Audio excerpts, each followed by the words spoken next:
এবার ক্রিকেট। সবকিছু ঠিক থাকলে মঙ্গলবার ঘোষণা করা হবে নিউজিল্যান্ডের বিপক্ষে প্রথম 2 ওয়ানডের দল। 15 সদস্যের এই দলে থাকবেন 7 ব্যাটসম্যান এবং 4 পেসার, জানিয়েছেন প্রধান নির্বাচক মিনহাজুল আবেদিন নান্নু। তবে এই দলে পেসার মোস্তাফিজুর রহমানের থাকার সম্ভাবনা কম, যদিও প্রধান নির্বাচক বলছেন তার জন্য শেষ মুহূর্ত পর্যন্ত অপেক্ষা করবে টিম ম্যানেজমেন্ট। 26 ডিসেম্বর থেকে শুরু হচ্ছে বাংলাদেশ নিউজিল্যান্ড 3 ম্যাচ ওয়ানডে সিরিজ। তাইতেও মঙ্গলবার প্রথম 2 ওয়ানডের জন্য দল ঘোষণা করবে বিসিবি। বাংলাদেশ সময় দুপুরে 1টায় ঢাকায় থাকা প্রধান নির্বাচক মিনহাজুল আবেদিন নান্নুর সঙ্গে নিউজিল্যান্ডে থাকা জাতীয় দলের কোচ চান্দিকা হাতুরা সিংহে অধিনায়কের আলোচনার পর দেয়া হবে 15 সদস্যের চূড়ান্ত দল। যে দলের 7 জন বিশেষজ্ঞ ব্যাটসম্যানের সঙ্গে থাকবেন 4 পেসার নিশ্চিত করেছেন প্রধান নির্বাচক। বাকি 4টি জায়গা স্পিনার ও অলরাউন্ডারের। প্ল্যানিং ছিল প্র্যাকটিস ম্যাচের আগে আমরা ওয়ানডে টিমটা দিয়ে দেবো এবং ওইভাবে প্ল্যানে এগোচ্ছে এবং আগামীকালকে হয়তো আমাদের হেড কোচের সাথে আমাদের মিটিং আছে, তো আমরা সিলেকশন প্যানেল একসাথে বসে এটা ইনশাল্লাহ এটা কালকে অ্যানাউন্স করে দিতে পারি। তবে এই দলে পেসার মুস্তাফিজুর রহমানের থাকার কোনো সম্ভাবনা নেই বলছে বিসিবির একটি সূত্র। ইনজুরি থেকে সেরে উঠে পুরো ম্যাচ ফিটনেস পেতে টি-20 পর্যন্ত অপেক্ষা করতে হবে ফিজের। আর টি-20তে বল করতে কোনো সমস্যা না হলে তাকে বিবেচনা করা হবে টেস্টের জন্য। তবে এই বিষয়ে প্রধান নির্বাচক সরাসরি কোনো উত্তর দেননি, বলেছেন সিদ্ধান্ত নেওয়া হবে শেষ মুহূর্তে। এখানে বসে তো এখন বলাটা মুশকিল যে মুস্তাফিজের অবস্থাটা কেমন, সামনাসামনি না দেখলে এটা বলাটা মুশকিল। তো আমার মনে হয় যে আগামীকালকে পুরো ছবিটা আমরা পাবো, দেন আমরা ডিসিশন নিব কি। পেসার মুস্তাফিজ দলে থাকুক বা নাই থাকুক স্বাগতিক ব্ল্যাক ক্যাপদের বিপক্ষে ভালো করবে বাংলাদেশ, বিশ্বাস মিনহাজুল আবেদিনের। সেই চ্যালেঞ্জে দলকে আত্মবিশ্বাস যোগাবে প্রস্তুতি ম্যাচ, বলছেন তিনি। এখন অনেক ভালো ক্ষমতা আছে যে তাড়াতাড়ি অ্যাডজাস্ট করে নেওয়া। তো এখন প্রথম ম্যাচটা না গেলে কিছু আগাম বলতে পারবো না, তো আমি আশাবাদী আমরা একটা ভালো সিরিজে পড়ব। ক্রাইস্টচার্চে 26 আর নেলসনে 29 ও 31 ডিসেম্বর মোট 3 ওয়ানডেতে মুখোমুখি হবে নিউজিল্যান্ড বাংলাদেশ। হাসিনুর রহমান, যমুনা স্পোর্টস, ঢাকা। দুর্নীতি ও অনিয়ম নিয়ে গোয়েন্দা সংস্থার আনা সকল অভিযোগকে ভিত্তিহীন ও মিথ্যা দাবি করেছেন ফুটবল ফেডারেশনের সভাপতি কাজী সালাউদ্দিন।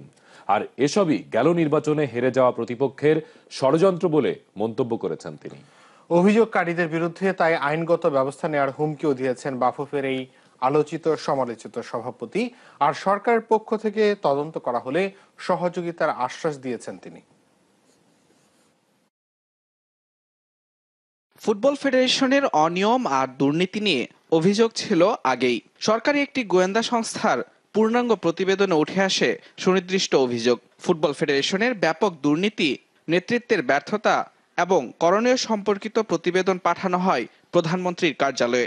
তদন্তপূর্বক ব্যবস্থা নিতে নির্দেশ দেওয়া হয়েছে ক্রীড়া মন্ত্রণালয়কে। এ সংক্রান্ত সংবাদ আগের দিন প্রচারিত হয় যমুনা টিভি সহ একাধিক গণমাধ্যমে। আনুষ্ঠানিক প্রতিক্রিয়ায় গোয়েন্দা সংস্থার এই প্রতিবেদনকে মিথ্যা ও ভিত্তিহীন বলে উড়িয়ে দিয়েছেন বাফুফের সভাপতি কাজী সালাউদ্দিন। আপনাদেরকে আমি একটা কথা জানিয়ে দিতে চাই, all this are false news, this is fake news, because এটার সাথে কোনো রিয়ালিটি নাই। আমার এগেনস্টে কোনো যদি কমপ্লেন থাকে, I will face the complain directly, because I know we are clear.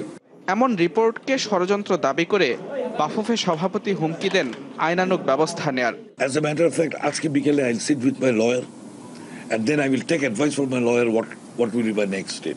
আইনগত ব্যবস্থা নেয়ার কথা বলে পরক্ষণে অবশ্য কাজী সালাউদ্দিন দাবি করেন তার বিরুদ্ধে আনা অভিযোগ সম্পর্কে তিনি কিছুই জানেন না। ঠিক আপনি যা যা শুনেছেন এবং যা যা বলছেন আমি আপনাদের থেকে জেনেছি, অফিসিয়ালি আমি এখনো কিছু জানি না। তবে সরকার চাইলে তার বিরুদ্ধে আনা অভিযোগ তদন্তে সহায়তার আশ্বাস দিয়েছেন বাফুফের সভাপতি। এবং কিছু কিছু নিউজ পেপার এবং টেলিভিশন বলছে যে গভর্নমেন্ট আমাদের কাছে ইনকোয়ারি করবে। গভর্নমেন্ট করতেই পারে, আমাদের কোনো অসুবিধা নাই। গভর্নমেন্ট ইনকোয়ারি করলে আমরা উত্তর দিয়ে দিব।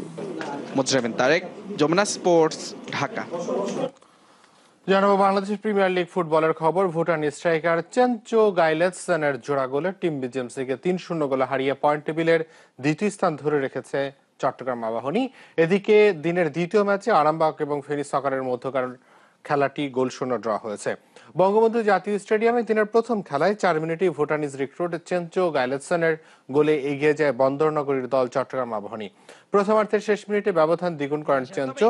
বিরতির পর ঘুরে দাঁড়ানোর চেষ্টায় ব্যর্থ হয় টিম বিজেএমসি। উল্টো 66 মিনিটে আরো এক গোল হজম করতে হয় তাদের। গোল করেন বন্দরনগরীর ফরওয়ার্ড মোহাম্মদ ইব্রাহিম।